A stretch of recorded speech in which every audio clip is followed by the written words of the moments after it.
오늘은 그 화학 반응에 대해서 좀 공부를 해봅시다. 그 화학 반응에는 두 가지를 공부할 건데요. 화합을 공부할 거고 또 분해를 공부할 겁니다. 근데 오늘은 화합에 대해서 좀 공부를 해봅시다. 한 가지 예를 들어 봅시다. 우리 염소가 있고요. 그 다음 나트륨이 있습니다. 염소는 독성이 굉장히 강합니다. 독성이 강한 기체 물질이고요. 이거는 몸에 나쁩니다. 독성이 강하기 때문에 우리 수돗물을 그 소독하는 데 쓰는 그러한 기체고요. 그다음 나트륨은 굉장히 위험한 금속이거든요. 나트륨 자체는 그 나트륨 자체는 단독적으로 존재하기가 굉장히 어렵습니다. 그래서 나트륨 금속을 이렇게 놓으면 여기 물이 닿으면 뻥 터집니다. 폭발하는 이런 위험한 금속입니다. 그런데 염소와 나트륨이 서로 반응을 하면 서로 반응을 해서 결합을 하잖아요. 그러면 염화나트륨이 됩니다. 염화나트륨이 소금이죠. 자, 소금은 위험한 물질인가요? 우리 늘 먹고 있는 이런 음식 먹고 있는 물질이죠. 염화나트륨. 염화나트륨은 전혀 위험하진 않습니다. 이렇게 위험한 두 물질이 서로 반응해서 염화나트륨으로 변했죠. 이런 것이 화학 변화입니다. 서로 결합을 해서 염화나트륨으로 변했습니다. 이러한 결합하는 과정을 우리는 화학 반응이라고 하고요. 그 중에 결합을 하면 우리는 화합이라고 합니다. 즉 A와 B가 만나서 두 개가 서로 결합해서 전혀 다른 C가 되는 것을 우리는 화합이라고 합니다. 이 중에 하나를 예를 들어보면요. 철이 있고요. 철가루가 있다고 봅시다. 철가루가 있고 황가루가 있다고 봅시다. 철가루의 특징은 이제 짙은 회색이고 그 다음 자석을 가까이 대면 끌려오고요. 그 다음 염산을 넣었을 때 수소기체가 발생하는 이런 성질을 갖고 있는데 황가루는 노란색이고요. 그 다음 염산에도 반응 없고 자석을 대었을 때 끌려오지도 않는 이러한 성질이 있습니다. 그런데 이거를 섞어보면 황철이 섞이겠죠. 그러면 이 안에는 이거는 혼합물입니다. 이 안에는 그냥 단순히 섞었을 때 자석을 가까이 했을 때는 철가루들이 끌려오겠죠. 철의 성질이 그대로 남아있는 거겠죠. 그 다음 염산을 부었을 때도 수소기체가 발생합니다. 그러면 철의 성질이 그대로 남아있고요. 색깔을 보니까 노란색을 띄어요. 이것도 황의 성질이 그대로 남아있는 거죠. 하지만 이거를 가열하면 이 물질은 무엇으로 바뀌냐면 황화철이라는 전혀 다른 새로운 물질로 바뀝니다. 즉 자석을 가까이 해도 끌려오지 않고요. 색깔도 흑갈색으로 바뀌었고요.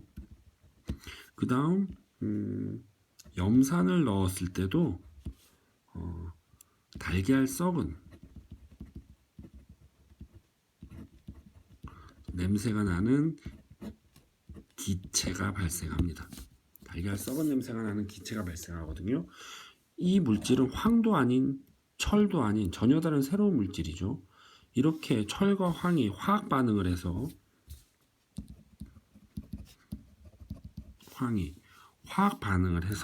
어떻게 되냐면 황화철이 됩니다. 화학 반응을 해서 황화철이 됐죠. 전혀 다른 전혀 다른 새로운 물질인 황화철이 만들어졌고요. 이러한 변화를 화학 변화라고 하고요. 철과 황이 반응을 해서 황화철이 되는 이러한 것을 화학 반응이라고 합니다.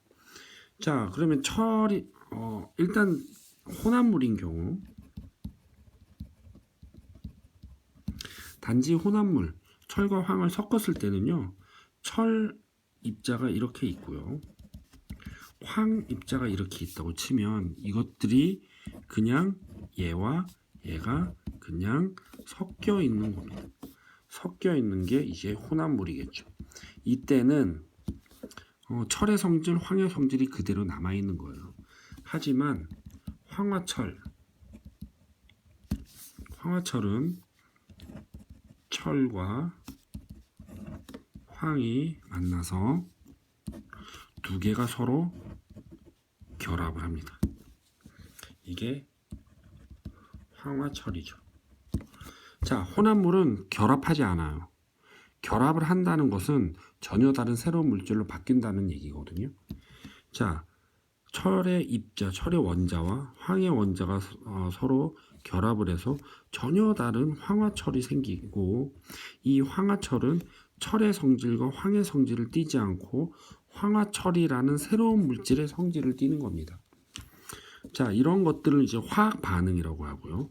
두 개가 서로 결합해서 하나의 물질로 바뀌었죠. 이런 것을 우리는 화합이라고 합니다. 자, 예를 들어서 한 개가 더 있는데요. 우리 구리를 가열하면 산소와 결합합니다. 구리를 가열하면 산소와 결합하면 뭐가 되냐면 산화구리라는 산화구리 2라는 새로운 물질로 바뀌거든요. 이것은 구리라는 물질이 이렇게 있고요. 그 다음 산소는 이제 두 개가 서로 결합해 있죠. 산소. 그러면 구리와 산소가 1대1로 결합합니다. 그래서 산화구리가 되거든요. 왜 1대1로 결합하냐면요, 이거는 2학년 때 배웠죠. 이렇게 해서 1대1로 결합합니다. 그래서 구리 원자와 산소 원자가 1대1로 결합을 하면요, 이렇게 산화구리 2가 됩니다. 근데 산소 원자는 지금 두 개가 있는데 하나밖에 없죠. 그래서 산화구리는 하나가 생성되는 게 아니라 두 개가 생성돼야만 합니다. 이렇게 되면 또 구리가 하나밖에 없는데 두 개가 됐죠. 그럼 구리 두 개의 원자가 필요한 거죠. 그래서 이렇게 모형을 그릴 수가 있습니다. 자, 구리는 구리와 산소가 결합해서 산화구리가 되려면 구리 원자 적어도 두 개가 필요하다는 얘기예요. 산소, 이건 원자가 아니라 분자죠. 분자 한 개가 결합해서 산화구리 2가 두 개가 생성이 되는 겁니다. 자, 이것도 구리와 산소가 결합해서 산화구리라는 화학 반응이고, 이게 화합입니다. 화합. 구리라는 것과 산소가 결합해서 하나의 새로운 물질이 만들어지는 것, 이게 화학 반응 중에 화합이라고 합니다. 오늘은 여기까지 하겠습니다.